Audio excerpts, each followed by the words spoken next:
I have walked in places where shadows do not merely shift with the passing sun, but settle thick and unmoving, woven by the hand of tyranny itself, where oppression is not a distant echo, but a suffocating presence that seeps into every breath, every step, and such is the land of North Korea. Behind the towering monuments, beneath the endless parades choreographed to the rigid rhythm of fear, beyond the iron gaze of the dynasty that rules from on high, there lies a world few can fathom. A world where the depths of human sorrow reach down into a chasm of despair, so profound that it threatens to swallow the very soul of those trapped within. It is not an abstract darkness, nor a mere figure of speech, but a real and pulsing malevolence that has fed upon this land since the first day Kim Il-sung rose to power in 1948, his iron will shaping a dynasty of cruelty that has endured through the long and brutal decades that followed, each successor tightening the grip upon the people, each year weaving new strands into the great web of suffering that binds the nation. Can you, I wonder, even begin to imagine the horrors that take place behind the walls of the gulags? Those wretched places where the faint light of human dignity is ruthlessly extinguished, where men and women alike are reduced to shadows of themselves beneath the crushing weight of endless labor, starvation, and torment. I have stood outside those fences, seen with my own eyes. The barbed wire twisted like the threads of fate, heard whispered tales of agony that drift on the cold winds from within places like Camp 22, Horiong, and other infamous names, spoken only in hushed voices. Names that mark the blackest spots upon the map of human suffering. The fate of young Otto Warmbier still haunts my memory, a tragic echo of the monstrous cruelty that governs the secret corridors of that regime. His story, the life of an ordinary young man destroyed by the merciless machinery of North Korean punishment, stands as a warning and a testimony, a grim reminder that none are beyond the reach of this apparatus of fear. I often find myself recalling the words of Mahatma Gandhi, "The only devils in this world are those running in our own hearts. That is where the battle should be fought." And when I think of those words, they seem to ring with a terrible truth here, where the devils have been allowed to flourish, to build an empire of terror, unchecked by conscience or compassion. So now I invite you to walk with me, not in comfort nor in ease, but on a grim and necessary journey, as together we pull back the shrouds of secrecy and dare to witness the terrible truths that lie beneath the surface of this forbidden land. Let us together confront these hidden valleys of despair, and in doing so, let us ensure that these stories, these silent cries from the heart of darkness, will not be forgotten. I still remember the stories of those first dark days after the world had been torn apart by the Second World War, when the Korean Peninsula, so long united in history and culture, found itself carved in two, one half, drifting toward a fragile freedom, the other slipping swiftly into the embrace of authoritarian rule. I have traced the steps of that transformation, followed the path of how North Korea's grim march toward tyranny began with the rise of Kim Il-sung, proclaimed leader of the newly established Democratic People's Republic of Korea in 1948, whose towering shadow still looms over the land to this day. I have seen with my own eyes the monuments erected to him, cold stone and bronze giants gazing out across Pyongyang, the so-called heart of the nation. And I have heard the ceaseless echo of the Juche ideology, that insidious doctrine of self-reliance that promised dignity and autonomy, but instead became the weapon that crushed the spirit of a people and elevated the state above all else. The city of Pyongyang itself, though outwardly gleaming, dressed in uniforms of concrete and pageantry, holds dark secrets beneath its streets.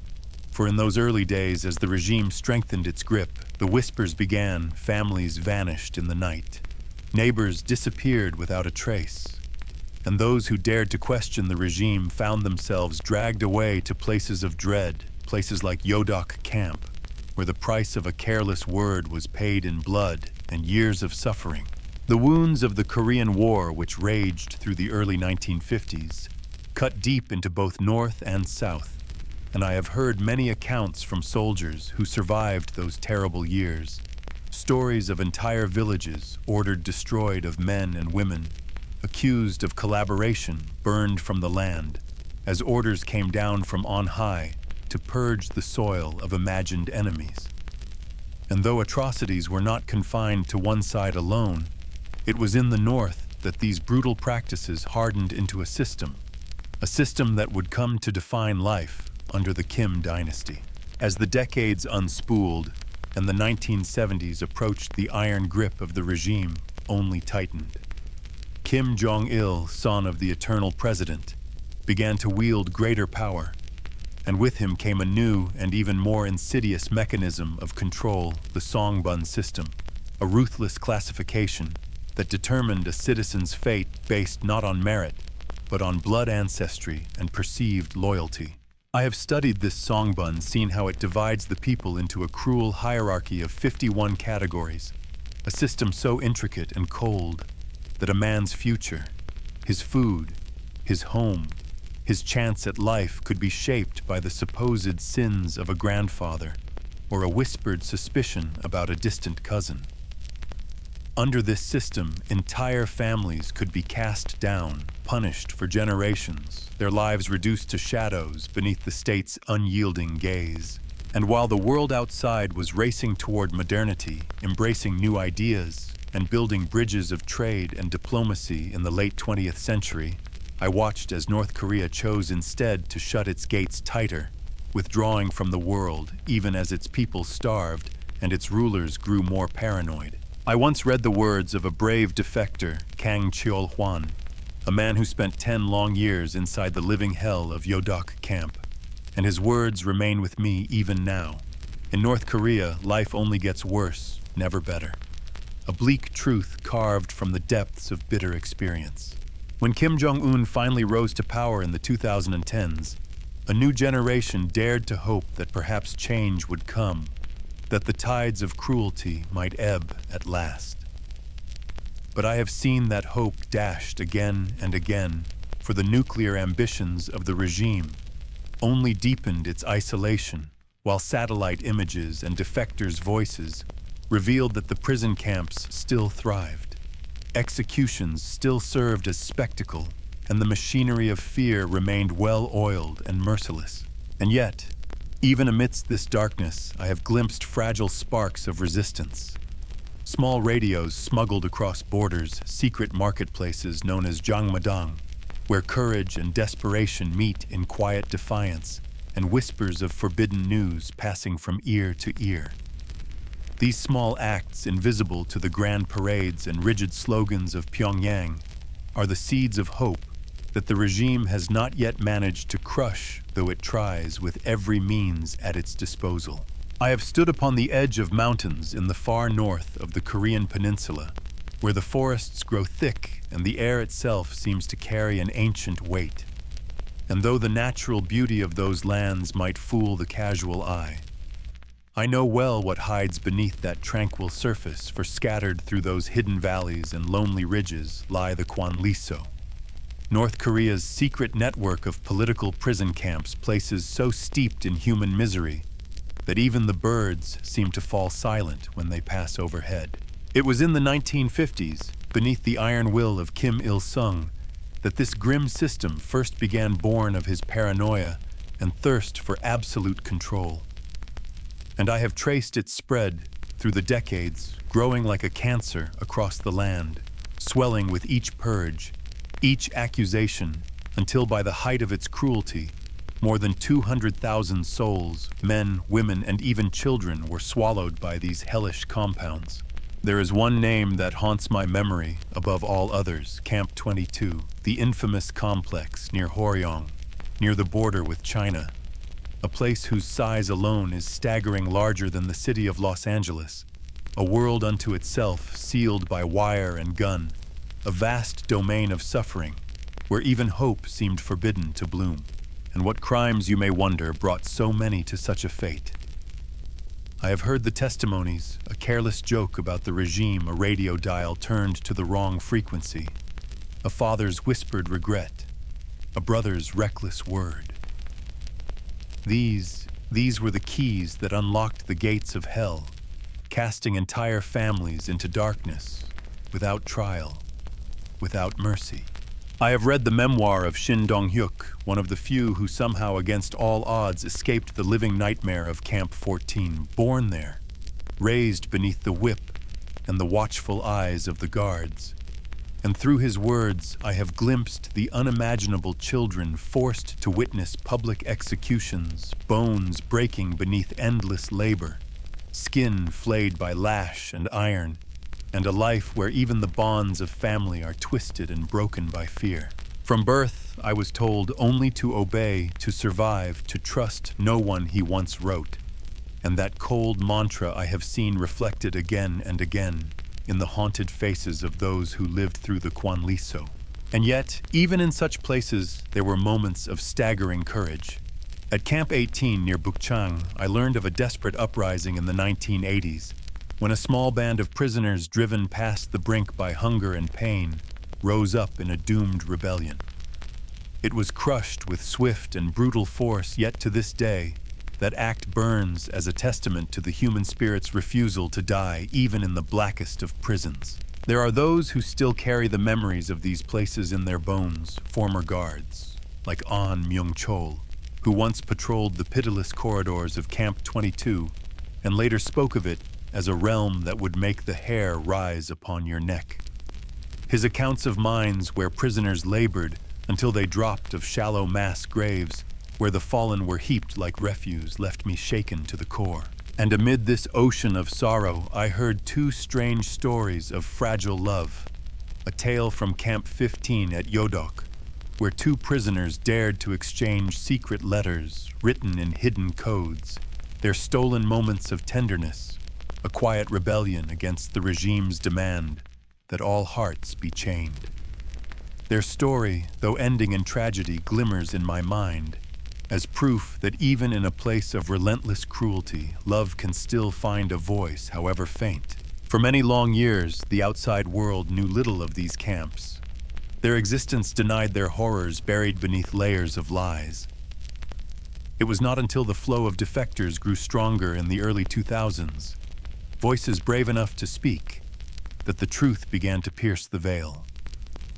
When in 2014, the United Nations Commission of Inquiry, led by Michael Kirby, laid bare the atrocities of the Kwanliso, likening them to the crimes of the Nazi era, I felt both horror and bitter vindication, for at last the silence was broken.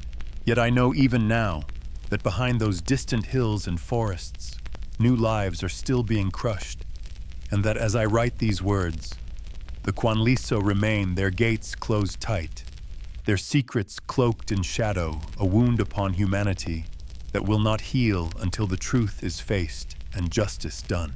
I have stood among the silent crowds that gather in the dusty town squares of North Korea, beneath skies that seem to press downward with invisible weight, and I have felt the air grow heavy with dread as the spectacle of public punishment unfolded before my eyes, a theater of fear so coldly calculated that its echoes reverberate through the heart of every man, woman, and child forced to watch. I remember the first time I witnessed such a scene, a square swept clean of life, save for the ominous ring of soldiers and the assembled citizens who had been ordered no compelled to attend, their faces frozen between terror and blank submission. There before us all stood the condemned, their heads bowed beneath the unyielding gaze of the regime. From the earliest days of Kim Il-sung's rule, this grotesque pageant had been part of the state's arsenal, a tool to bind loyalty not through love, but through visceral, bone-deep fear. I know the stories well, how the 1960s and 70s saw the rise of these public executions as a spectacle of absolute power, as when high-ranking figures like Park Kum-chol were dragged before the masses and shot down in full view, their fates meant to serve as grim warnings to those who might dare stray from the sanctioned path. But I also remember the more insidious moments, the executions of ordinary people, not spies, not soldiers, but citizens whose only crime was to trade a forbidden video or to whisper a forbidden truth. In a village near Chongjin, I once heard the tale of a man who had dared to sell South Korean films, a small act of hope and curiosity punished with death beneath the gaze of his own neighbors. What chills me most is how no one is spared the sight. Even the smallest children are dragged to bear witness, their innocent eyes filled with horrors no mind should hold. I recall one defector, Jang Jin-sung, who later said with bitter truth, "In North Korea, the specter of the next public execution is the specter of your own death." And I can tell you those words capture perfectly the air that hangs over such scenes, the suffocating knowledge that anyone at any moment could find themselves in the condemned's place. There is a twisted theater to it all, a cruel choreography, the soldiers who raise their rifles in unison, the loudspeaker that blares out the charges, the moment of silence before the shots ring out, and then the stunned stillness that follows, as if even the earth recoils from the blood that stains it. And yet these executions are only the most visible blade in the regime's arsenal, for beneath them lies a quieter but no less insidious practice, the self-criticism sessions held in factories, schools, and workplaces across the land. I have sat through them myself, trapped in endless circles, where one by one men and women must confess imagined sins and declare their loyalty anew. Their words shaped more by fear than truth. Their faces masks beneath which shame and terror churn. A defector once told me of how even a misplaced word, a glance held too long, could spark suspicion, and I know this to be true, for in North Korea, the line between guilt and innocence is as thin as a strand of silk and just as easily snapped. Even as the 21st century dawned, and whispers of these practices began to seep out through smuggled recordings, through the brave words of those who fled the regime, clung to them with renewed ferocity. I remember well one recording taken at great risk, smuggled from a village near the Chinese border. The trembling voice of a woman condemned not for treason, but for the simple act of trading her body for food in a time of famine. Her death, broadcast as a lesson in morality, was in truth nothing more than another brick in the great wall of fear that surrounds the people. And so it is that this cruel theater endures, feeding upon the hearts of those forced to watch, shaping their every thought, their every breath. For in North Korea, fear is not merely a companion. It is the air one breathes, the ground. One walks upon the silent judge that watches from every corner. And as long as the guns of these public executions speak, that fear will never fade. I have walked beneath the looming bronze figure of Kim Il-sung in Pyongyang's Central Square, and I have stood among the cheering crowds at parades where the bright banners and smiling faces mask a truth too dangerous to speak aloud. For beneath the surface of this land, behind the rigid slogans and carefully staged celebrations, lies a suffocating silence, a vast and terrible void, where voices once rose and now are strangled before they can be heard. It did not begin this way, or so the old ones tell me. Once long ago, Pyongyang was called the Jerusalem of the East, a city where ideas flourished, where faith was strong, where words could still shape the soul of a people. But that was before the iron fist of the Kim dynasty closed around the nation's throat, before the 1950s and 60s, when Kim Il-sung seized full control of the written and spoken word, building a state where the only voice permitted was his own. I have read the Rodong Sinmun, that so-called newspaper, which is in truth a mouthpiece for the regime, a daily litany of praise and fear. I have heard the songs on the radio, each one crafted to glorify the leader, to drown out any stray note of dissent. By the 1970s, under Kim Jong-il's fanatical eye, this control had hardened into an unbreakable shell, every article, every book, every poem vetted and censored, every artist and writer reduced to a tool of the state's relentless propaganda. There was once a journalist, I will never forget this story, working for the Chosun Shinbo, a North Korean paper in Japan. One day, by some small error, he reported a minor agricultural failure. The punishment was swift. He was recalled to Pyongyang and was never heard from again. And so it went decade upon decade. Not only the press, but literature, art, music, all brought beneath the yoke. I remember the tragic tale of Han Soria, once favored by the regime, whose acclaimed writings could not save him. When he fell out of favor, purged and condemned for the supposed crime of counter-revolutionary thought. I know well how the state's obsession extended even to the silver screen. Kim Jong-il, a man with a voracious appetite for cinema, turned North Korea's film industry into another weapon of control. Who could forget the strange and chilling episode of Shin Sang-ok and Choi Eun-hee, the famed South Korean director and actress, kidnapped to Pyongyang, forced for 8 long years to create films that would glorify the regime? Their ordeal is a bitter reminder that in this land, even imagination is shackled. When the internet came to the world, bringing with it a tide of knowledge and new voices, North Korea responded not with openness, but with walls. I have glimpsed the so-called Kwangmyong intranet, a barren, sterile domain where every word has been stripped of truth, every page crafted to reinforce the lie. And yet, in the cracks of this great edifice, small rebellions have taken root. I have seen the smuggled radios, heard of the USB drives, slipped across borders of Chinese phones, used in secret the faint but growing whisper of the outside world, reaching hungry ears. A defector once told me, in North Korea, knowledge is a dangerous pursuit. I know this is true, for to seek truth here is to invite ruin, and yet still the people hunger for it. I think of Jang Jin-sung, once a poet of the regime, a voice that praised the tyrants who, upon seeing a forbidden book from the South, risked everything to flee. His journey from celebrated writer to hunted fugitive is one that burns bright in my mind, a testament to the peril and the power of words. So it is that the state continues its desperate battle to silence the truth. Radios seized borders, tightened informants everywhere. But always, always, the hunger for knowledge grows. I know this hunger. I have seen it in the furtive glances of students, in the eager hands that reach for smuggled news, in the whispered conversations carried in the dead of night.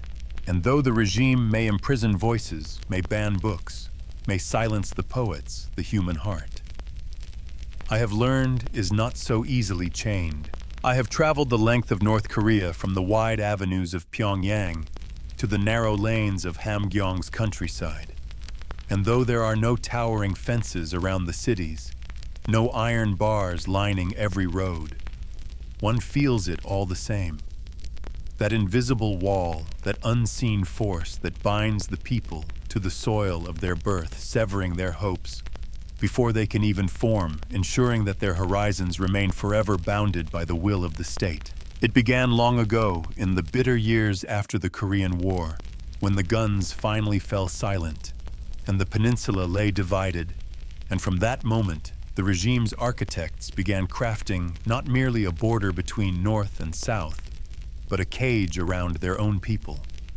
A web of controls so intricate that even the act of crossing from one province to another would one day require the stamp and sanction of unseen bureaucrats. I have held one of those domestic passports in my own hands, a frail dog-eared booklet that marks the bearer's every movement within the country, every visit to a town or city documented, scrutinized. I know how it was in the 1960s when this system was first imposed, and how it has only grown more suffocating with each passing decade. Even Pyongyang, the hollow jewel of the regime, is no longer simply a city. It is a fortress reserved for the chosen few, where entry is a privilege granted only to those deemed loyal beyond question. I have spoken with diplomats who served abroad, men and women who told me of the price they paid for their supposed honor, for behind each one stood a host of family members, held as silent hostages, living guarantees of the envoy's obedience.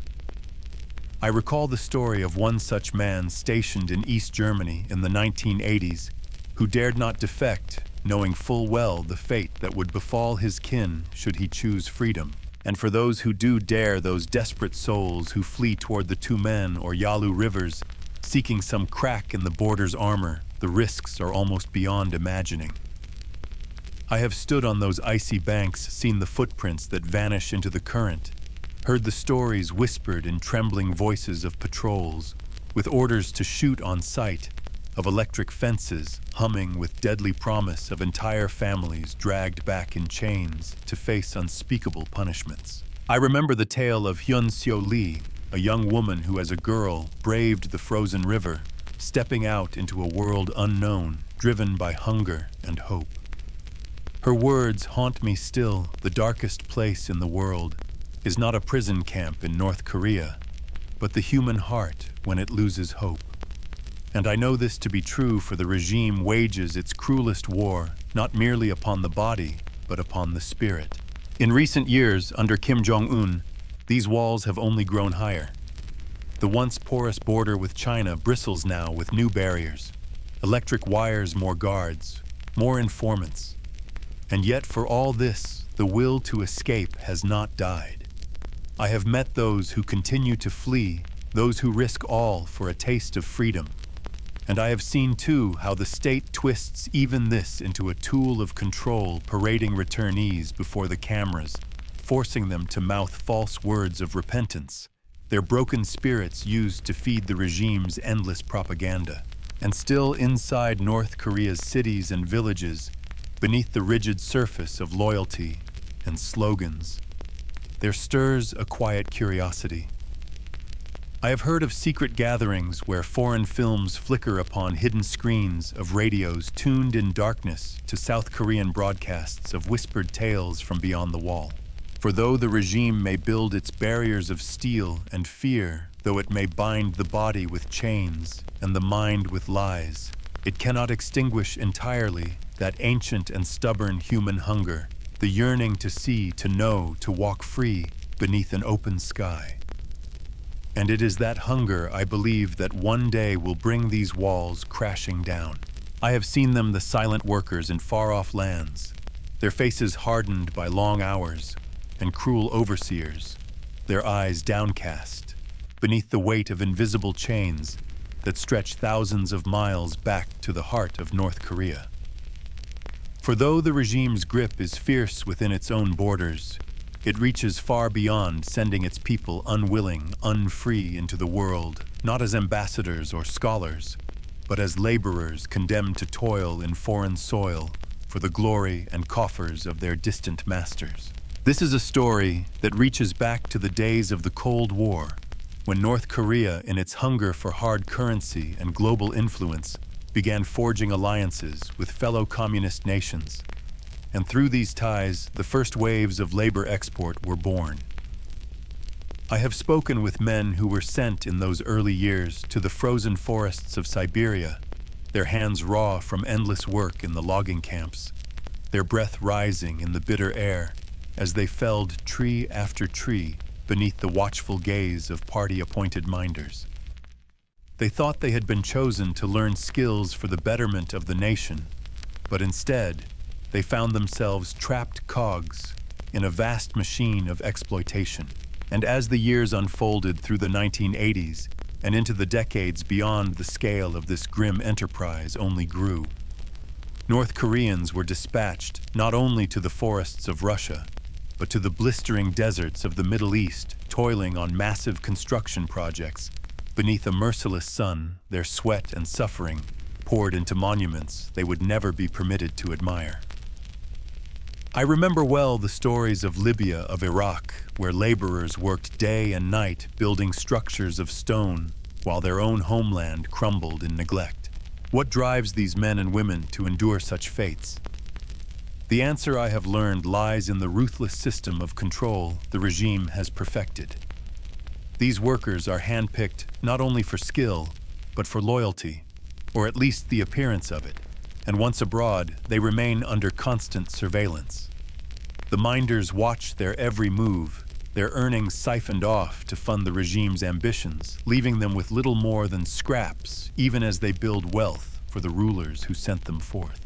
I remember the chilling words of Kim Tae-jin, a former manager in one of these overseas enterprises, who once confessed to me they were modern-day slaves, toiling not for themselves, but for a distant master. And indeed, I have seen with my own eyes how these workers, though surrounded by the freedoms of other nations, remain prisoners. In plain sight, their passports seized, their letters monitored, their hope crushed beneath the weight of unseen eyes. In more recent years, as international sanctions have choked the regime's usual sources of income, this dark trade in human labor has only deepened, reaching new corners of the globe. I have walked past North Korean restaurants in Beijing and Bangkok places that seem to the casual eye simply another spot for curious tourists, but I know better. I have seen the blank stares of the waitresses, the careful scripts they follow, the way their smiles never reach their eyes. And yet, even in this bleakness, small sparks of humanity flicker. I have heard of friendships forged between workers and kind locals, of romances that bloomed in secret, of small kindnesses offered across the chasm of fear. For though the regime may chain their bodies, the human heart finds ways to reach beyond those bars. In the last decade, the world has begun to awaken to this quiet atrocity. The United Nations has spoken, reports have been written. Businesses have turned away in shame. Some countries have passed laws to block this flow of forced labor. And yet I know even now, in hidden camps and behind the doors of state-run enterprises, the suffering continues. I have met those who escaped this fate, men who dared to run women who slipped away in the night, and I have heard in their voices the terrible cost of freedom. For even when the chains are broken, the scars remain, and as long as the regime continues to trade in human lives, this story of exploitation and cruelty will go on. I have walked through the fields of North Korea, where green rice paddies stretch beneath the summer sun, and I have climbed the slopes of its mountains, where ancient trees whisper secrets to the wind.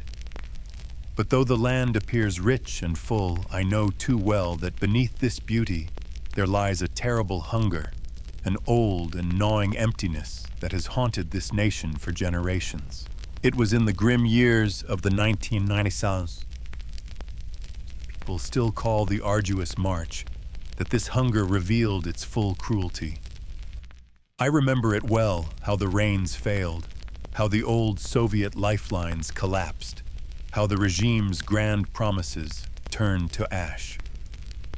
The famine swept across the land like a black tide, claiming hundreds of thousands, perhaps millions of lives, though no official count was ever given, only the silent roll of funerals and the vanished faces on the streets. I have heard the stories from Chongjin families reduced to foraging for grasses and bark, scraping lichens from stone boiling roots in desperate hope of a meal. Even in Pyongyang, insulated though it was, I heard whispers of empty markets and gaunt faces of ration cards, gone useless, of state granaries long emptied.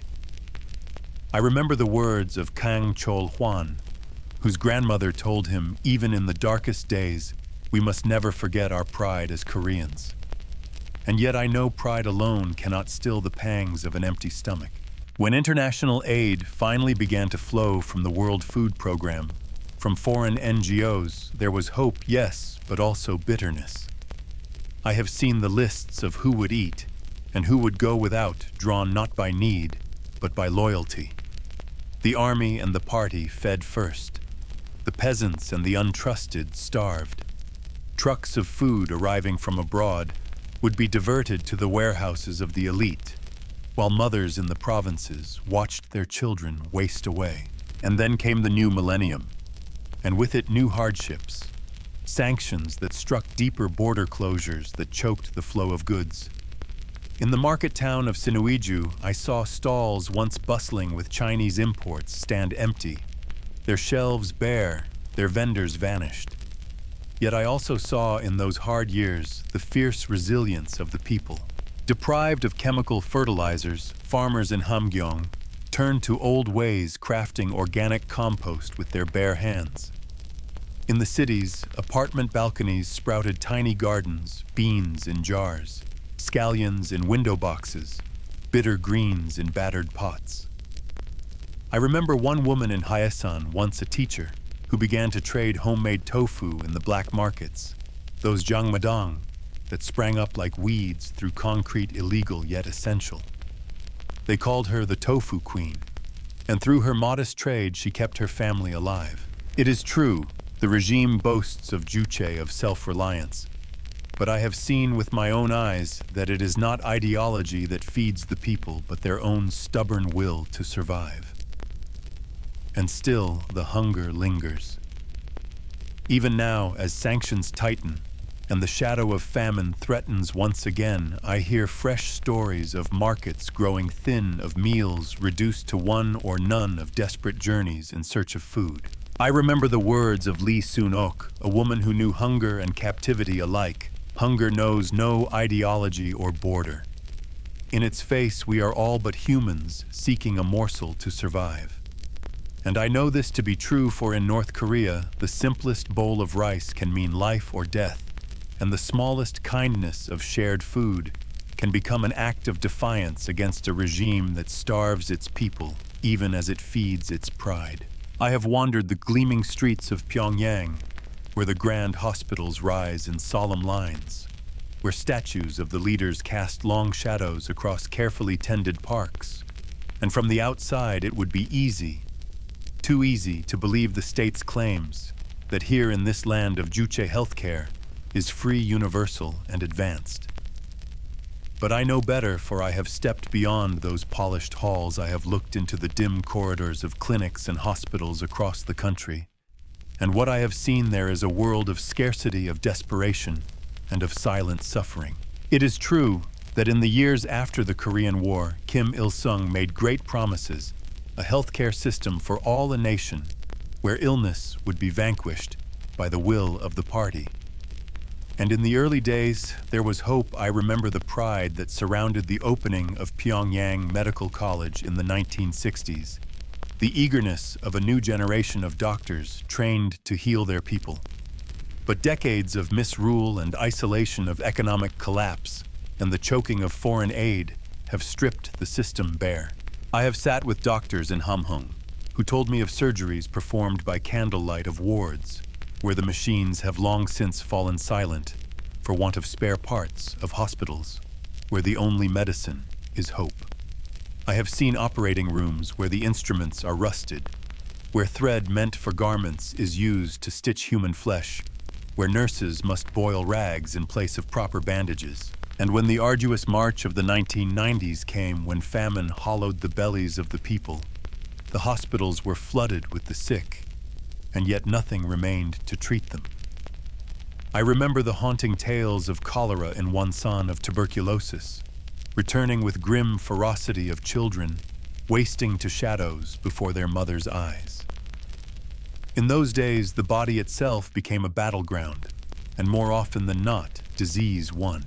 Yet even amidst such hardship, the spirit of survival endured.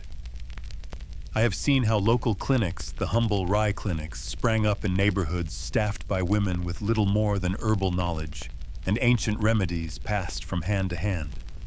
And though their means were meager, their compassion burned bright, a quiet rebellion against the cold indifference of the state. In time, as the world began to glimpse the depth of North Korea's healthcare collapse, foreign aid arrived. I remember when the World Health Organization brought shipments of vaccines and medicines targeting the old enemies, malaria, TB, cholera. Yet even then, the flow of help was strangled by politics and corruption. I have watched as supplies meant for the poor were diverted to the army, to the elite, while the common folk continued to suffer in silence. And in the shadow of this broken system, new markets emerged, the black markets for medicine.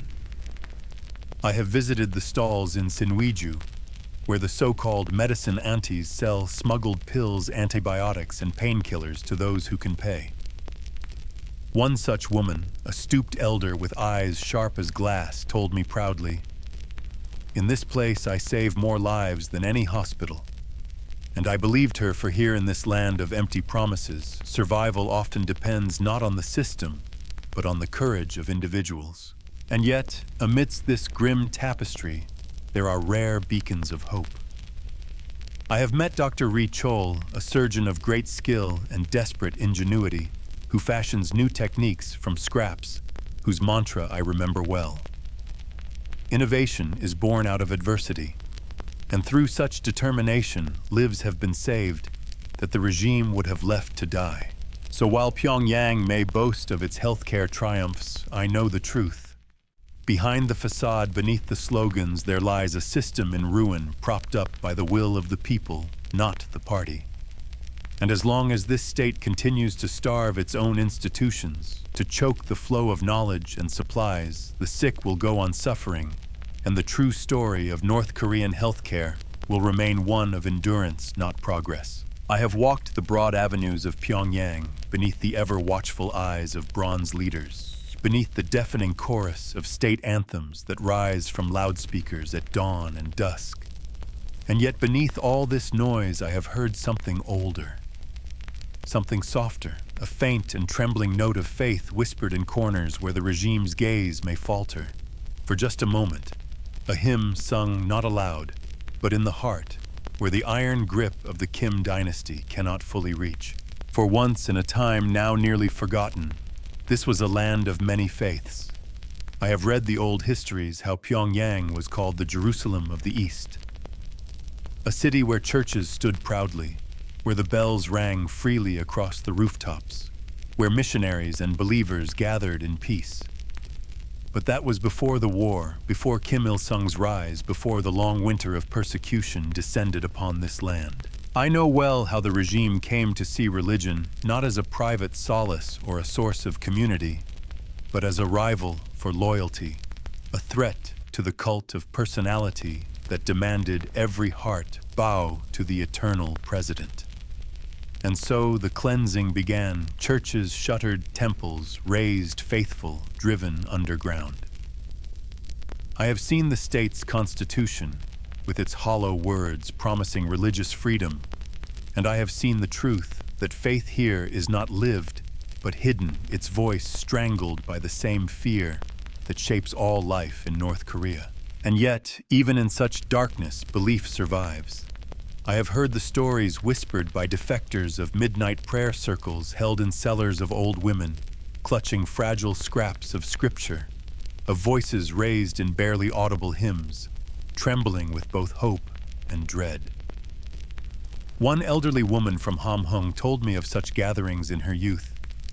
We sang so softly, she said, so softly, we could not hear ourselves, only feel the words in our hearts. I remember, too, the tale of a priest from Rason, a man of quiet courage who turned his small home into a makeshift chapel. There, behind drawn curtains, he led his neighbors in forbidden prayers, knowing full well that discovery would mean death or worse. And the regime, of course, is relentless. The surveillance never ceases. I have spoken to those who barely escaped capture, those who watched friends and family disappear into the maw of the camps, never to be seen again. For here in this land, to practice faith outside the narrow confines of state-sanctioned rituals is to rebel, and as one defector once told me, in the land of the Kims, faith is the greatest rebellion. It is not only Christians who suffer. The old Buddhist monasteries of Korea, once places of quiet wisdom and beauty, are now little more than tourist facades, their monks forced to perform shallow rituals for foreign eyes, while their true practices must retreat into shadow. I have heard how in the mountains of Myohyang, monks still gather by night, their chants carried on the wind beneath the stars, far from the ears of the state. And once in the early 2000s, there was a fleeting moment of hope when a delegation of religious leaders from the south visited Pyongyang, when a joint service was held, and hymns of unity echoed, if only for a moment, across the silence. I remember thinking then perhaps something might change. But the iron grip soon closed again, and that small opening was swiftly sealed. Today, the regime parades its state-controlled churches for visiting foreigners, But those who know, those who have lived this truth, understand these are but hollow stages, set for the world to see, while the real faith of the people remains hidden or crushed. Yet still beneath the fear, beneath the chains, belief endures. I have seen it in the eyes of defectors who speak of secret prayers carried with them across rivers and borders, in the trembling hands that clutch tiny hidden crosses, in the whispered hope that somewhere beyond the reach of tyranny, their faith may one day rise in full voice again. I have stood beneath the towering spire of the Ryugyong Hotel in Pyongyang, that unfinished monolith whose antennas beam out the voice of the regime across the capital, and in that place of silent concrete, I have felt the weight of an unseen wall, not of stone or steel, but of silence, for in this land more than any other I have known. Information is not a river, but a desert, its flow blocked and diverted, its truth twisted, until only the party's version remains. From the very first days of Kim Il-sung's rule, I have traced the origins of this iron curtain of thought. I have seen how in the 1950s, as radios and televisions first arrived, they were not allowed to be instruments of curiosity or learning, but were modified to receive only state broadcasts, a single voice, a single truth, endlessly repeated. And in places like Sinuiju, so close to China, that foreign airwaves could sometimes bleed across the border, I know how fiercely the authorities fought to shield their people, to ensure that no word from beyond the Hermit Kingdom could take root. As the decades passed, and the world changed as satellites circled the Earth, as computers shrank and multiplied, as the internet spread like wildfire, I watched North Korea retreat further into itself, building its own walled garden, a closed intranet called Kwangmyong, a shadow of the global web, where only state-approved knowledge was allowed to exist. I have seen this barren digital landscape, a place where history is rewritten, where science serves ideology, where art is but a tool of propaganda, and yet human curiosity cannot be caged so easily. I remember the stories from the 1990s and early 2000s of small gatherings in darkened homes, where brave souls tuned ancient radios to forbidden frequencies, risking everything for the faint voice of a foreign broadcast. One woman, Park Ji-hyun, once told me of those moments. When I listened to South Korean radio in those stolen hours, I traveled a world I had never seen. Her words remain with me still, a testament to the unquenchable thirst for truth that no regime can fully smother. Of course, the state's watchfulness has never ceased. In the 2010s, when flash drives so small, so easy to hide, began to cross the border from China, carrying foreign films, news reports, even textbooks, the crackdown was swift. I have seen border towns where homes were searched, where families vanished overnight, accused of crimes as simple as watching a movie. And I have read the cold words of a party directive: to protect our style of socialism, we must guard against the enemy's airwaves. But for all their efforts, the tide of knowledge cannot be stopped. In the markets of Rajin, I have seen merchants trading in flash drives and SD cards, their wares slipped into the hands of eager buyers. I have heard tales of the so-called flash drive barons risking imprisonment, or worse, to smuggle these tiny keys of forbidden knowledge. And among the elite in Pyongyang's universities, in the secret offices of party officials, I know there are those who glimpse the wider internet, even if only for moments, even if only under the strictest supervision. One former student told me, in those brief moments, I saw the world, and I realized how small my own had been. This is the silent battle that rages now between a regime that fears the light of truth and a people who hunger for it. The antennas of Pyongyang may still broadcast the party's voice, but in the shadows, in whispered conversations, in the glow of a smuggled screen, another voice grows louder, the voice of a world beyond the curtain. And though the road is long, I believe that one day no wall will be high enough to keep that truth out. I have listened time and again to the voices of those who fled, voices that tremble with old fear, with sorrow, but also with a fierce and undeniable hope, for in the bleak tapestry of North Korea's oppression, it is these stories of escape that burn brightest. these tales of men and women who dared to defy the walls that bound them, risking everything for a chance to breathe free beneath an open sky. It was in the 1980s that the trickle first began to swell, when whispers of escape found their way across the rivers that marked the northern border. And I remember how the world first truly heard this cry, when Kang Chol-hwan, a young man who had spent 10 years in the hell of Yodok camp, made his way to the south and told his story in the aquariums of Pyongyang. I read that book with shaking hands, for through his words I saw again the iron cruelty of the camps, the inhumanity of a regime that grinds innocence into dust. His journey across the frozen Tumen River through China, through danger and betrayal, showed me just how high the price of freedom could be. And yet every defector's tale is different, each marked by its own perils, its own desperate choices.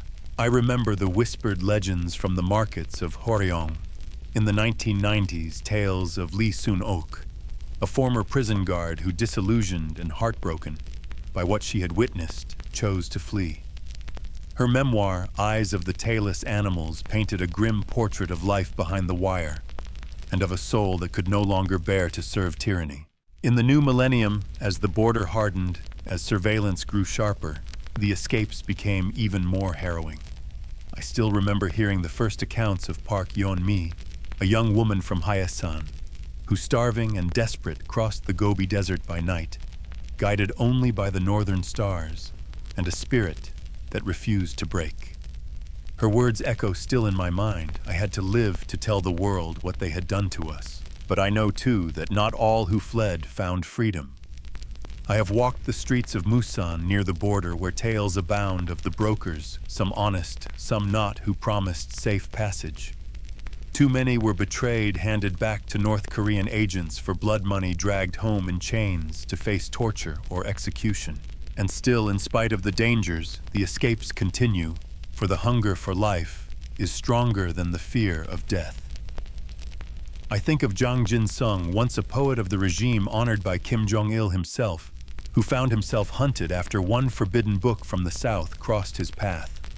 His flight, his founding of New Focus International in Seoul, remind me that even those closest to power may one day break free and choose to speak. And then there are the bitter ironies. The public spectacles staged by the regime, like the press conference I once witnessed in 2016 when a young man named Kim Ryon-hui was paraded before the world, claiming she had defected to the South and regretted it. Her tear-streaked words rang hollow, her terror barely hidden behind the forced script, a puppet performance for foreign cameras. Through all these years, through every story I have heard, one truth remains clear, that the darkest place is not the prison camp, not even the border. It is, as Hyun-seo Lee once said, the human heart that looks away. And so I do not look away. I listen. I remember. For in these stories of escape, in their grief, their courage, their defiance, lies the clearest proof that the human spirit cannot be wholly broken, no matter how strong the chains. I have sat in the great halls of international assemblies, where the flags of nations sway gently in the still air, and I have listened to the voices of diplomats and activists alike as they raised their pleas and their condemnations against the silent suffering within North Korea. And though I know well that words alone cannot tear down a regime of such cruelty, there is power still in the act of bearing witness, in the refusal to turn away, in the unyielding chorus that demands the world remember those whom the regime would rather be forgotten. It was in the 1990s that this chorus began to swell, when whispers of famine, the arduous march, slipped past the regime's iron curtain and reached the ears of the world. I remember the urgency, then the first flights of aid from the World Food Program, the convoys that carried life-saving food through guarded gates.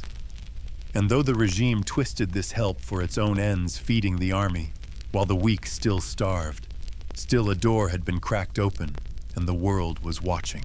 And in time that gaze deepened, turned from hunger to the wider wounds of the nation, to the camps, the executions, the systemic crimes.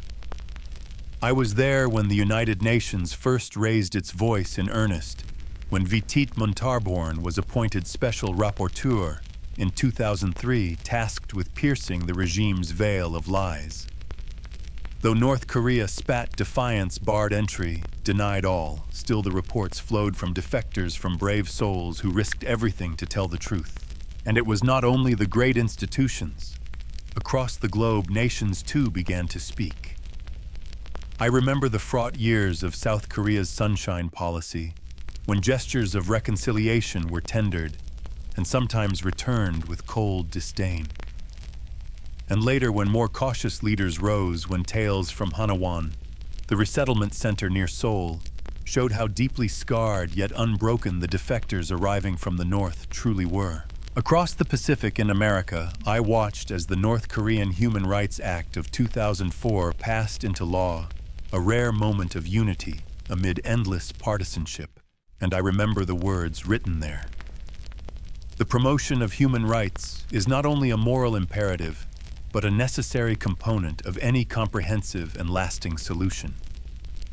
For even amidst the looming shadow of the nuclear crisis, there were still those who understood that behind the missiles and threats stood millions of silent victims. And in Europe too, I heard that rising chorus, the voices of diplomats of human rights, advocates of leaders like Carl Bildt, demanding accountability. In the chambers of the United Nations, I saw Japan and the European Union bring forth resolutions year after year, hammering upon the wall of denial the regime had built. Of course, North Korea struck back with words, if not truth. I remember the speeches, the sneering tones of its diplomats dismissing it all as imperialist propaganda. I remember, too, the chilling words of one such envoy in the early 2010s, a product of political confrontation and plot. And yet, for all their defiance, the cracks had formed. The silence was broken. Now, as the sun sets over the divided land, and the shadow of the regime still stretches long, I reflect on these voices from across the world, from Seoul to Geneva, from Washington to Tokyo.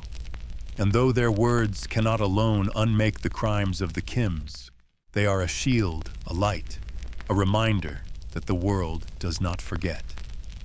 And in that refusal to forget, there lies the first hope that one day even the strongest wall may fall. I have stood on the threshold of history, peering into the depths of North Korea's hidden world. And though the shadows stretch deep and the horrors within are many, I know that to look away now, to let silence return, would be the greatest crime of all, for to forget the suffering of others is to betray the very idea of our shared humanity. I have heard the voices of Thuangs who endured from the frozen cells of the Kwanliso camps to the secret prayer meetings hidden in the dark, from the famine-ravaged villages to the black market stalls where desperate mothers barter for a child's medicine.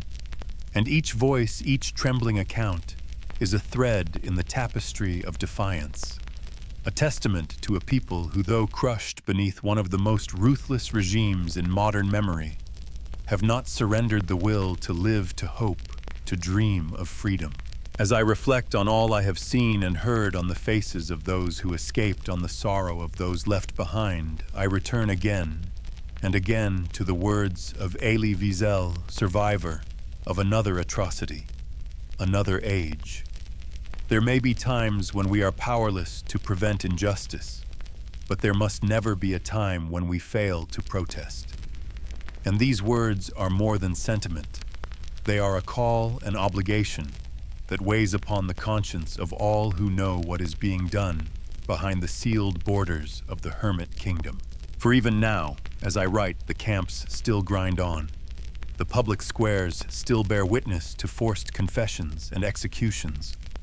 The hunger still gnaws at countless bellies.